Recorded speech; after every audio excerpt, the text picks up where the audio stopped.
Monsieur le ministre, Monsieur le Président, mes chers collègues, le groupe socialiste, écologiste et républicain a souhaité l'inscription de ce débat sur cette question fondamentale des enjeux de la prochaine PAC. Parmi les politiques européennes, la PAC tient une place à part. Elle reste en effet à ce jour la seule véritable politique européenne intégrée, dotée d'un budget spécifique. Quant à notre pays, il en est aujourd'hui le premier bénéficiaire. Après des premières annonces inquiétantes, l'accord du Conseil européen du 21 juillet 2020 a finalement permis un relatif maintien du budget de la PAC en euros courants à hauteur de 386 milliards. La France bénéficiera ainsi d'une enveloppe stable à hauteur de 62,4 milliards d'euros, 51 milliards sur le premier pilier et 11,4 milliards sur le second. Pourtant, le maintien facial de ce budget cache en réalité une baisse, car exprimé en euros courants, il ne prend pas en compte l'inflation. Avec une inflation à 2% par an sur la période, on perd en réalité 39 milliards en euros constants par rapport au budget précédent, soit plus qu'une année d'aide du premier pilier. Cette baisse, qui n'est qu'en partie imputable au Brexit, n'est pas un bon signal, alors que les défis qui sont devant nous n'ont jamais été aussi grands.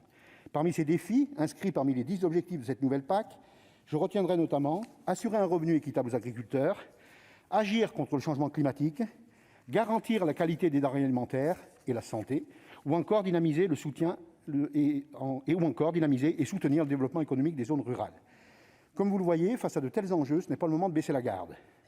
Le plan stratégique national, ou PSN, est la grande nouveauté de cette future PAC. À partir de 2023, chaque État membre devra obligatoirement mettre en place un PSN qui définira les modalités de mise en œuvre opérationnelle de la PAC à leur échelle nationale. Nous devons être très vigilants à ce que cette subsidiarité accrue ne fasse pas perdre le sens du C de PAC, qui doit être résolument préservé. En effet, si les déclinaisons des PSN revenaient à faire autant de politique agricole qu'il y a d'États membres, des distorsions, voire du dumping, pourraient apparaître. Il faut, je le répète, que la PAC reste une politique collective et que tous les agriculteurs, quel que soit leur pays, soient traités sur un même pied d'égalité. En outre, le PSN doit permettre que l'agriculture bio ne soit pas la grande oubliée de la future PAC. Actuellement, seulement 2% de la PAC sont consacrés à la bio, ce qui est loin d'être suffisant, car pour atteindre l'objectif de 25% de terres cultivées en bio en 2030, fixé dans les stratégies biodiversité et Farm to Fork, il faut des mesures fortement incitatives pour transformer les pratiques agricoles. Le PSN, qui conditionnera les règles d'attribution des aides, pourrait donc être le levier pour se rapprocher de l'objectif de 15% de surface bio en France à l'horizon 2022, que vous aviez réaffirmé, Monsieur le ministre, dans le cadre du plan Ambition Bio.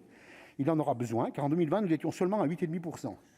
C'est dans ce sens que nous avons signé une tribune avec 300 élus locaux et nationaux de différentes sensibilités, à l'initiative de la Fédération nationale d'agriculture bio, appelant le gouvernement à intégrer l'objectif du bio dans le PSN.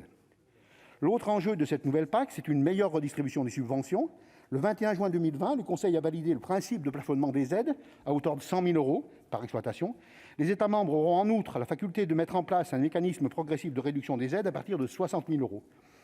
Ce plafonnement à 100 000 euros nous semble déjà trop peu ambitieux, d'autant plus qu'il n'est finalement que facultatif.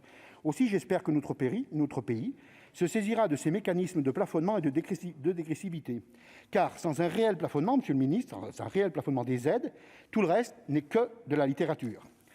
Je terminerai par un mot sur les enjeux internationaux de cette nouvelle PAC. Les objectifs de cette future PAC vont dans le bon sens, mais ils sont en complète contradiction avec ce que l'Europe, dans le même temps, fait avec le CETA et le Mercosur.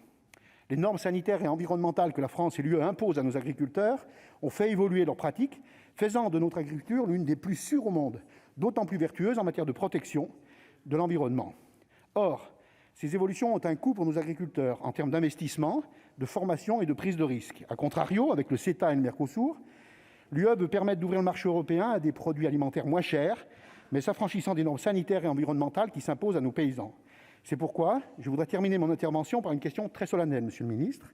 Quand aurons-nous enfin un vrai débat avec vous sur ces traités et leurs conséquences sur l'agriculture et l'alimentation dans notre pays ?